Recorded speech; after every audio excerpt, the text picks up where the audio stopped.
All right, so here we're saying any single qubit operations are allowed. Well, an interesting question is, what if you only have a discrete set? So that is the topic of chapter 4.5.3, a discrete set of universal gates.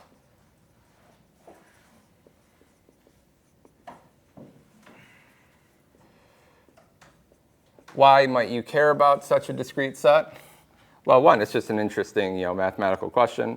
Two, experimentally, it might be challenging to implement any arbitrary single qubit operation. So there's that. And then in certain applications, like in quantum error correction, which we'll discuss later in the course, it's natural to think about having a discrete set of operations for this as well. So I'll summarize the results of this section, and then we're going to get into the details and build up the intuition for why these results are true.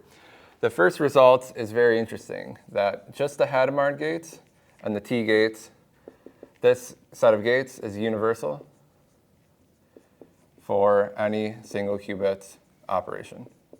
Any single qubit gate can be written as a product of just Hadamard and T. It's a nice result. So, I don't have to do any general rotation if I want to. I can only do this set of discrete gates. And I know that there's some sequence of operations from this set, just Hadamard and T, that will give me any one qubit gate that I want.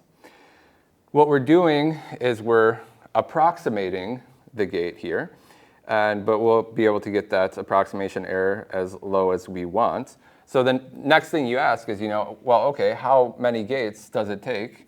And this is the subject of the next theorem. So any single qubit gate can be approximated to epsilon accuracy. And we'll define what we mean by this accuracy, but it's natural, hopefully natural. Just think about whatever unitary you're compiling, the difference between that and the unitary you want to compile. And if that's at most epsilon, we say that we have an epsilon accurate approximation or just an epsilon approximation. So we can do this to epsilon accuracy with a number of gates that will go as order of log to the C epsilon inverse. And these are this number of discrete gates. Okay. This is a famous result in quantum computing. This is known as the Solovay-Kitaev theorem. The Solovay-Kitaev theorem, also known as the Solovay-Kitaev algorithm for the procedure that does this, and that's what we're going to discuss today, building up the intuition for how this works. These together give us the following theorem. Since we know that C0 and single qubit operations are universal for any general unitary, we know that, we could substitute the single qubit operations for this now. So this gives us the important theorem that Hadamard, T, and C0, this gate set is universal for quantum computing. Now, remark here, you have to be careful that it's not just any discrete set of gates which is universal. It has to have certain special properties. A lot of them are universal, but there are some famous ones which are not universal. For example, so I'll put this as a note.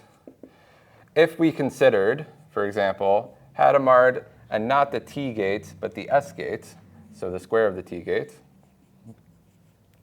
this gate set, Hadamard phase and C0, is not universal for quantum computing. This one is actually efficiently classically simulable. So is efficiently classically simulable. This is another famous result in quantum computing. This one is known as the Gottesman-Knill theorem. So the Gottesman-Knill theorem. I've heard the second name pronounced both ways, by the way, Knill and Knill. I always say Gottesman-Knill. And this set of gates is known as the Clifford group.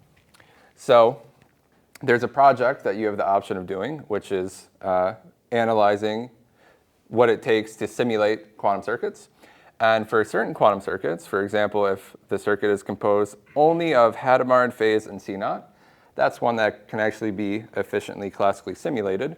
And you can explore in the project how that works through the Gottesman-Knill theorem. And these are often called Clifford circuit simulators. So a Clifford circuit is one which consists of Clifford gates, which are gates from this gate set.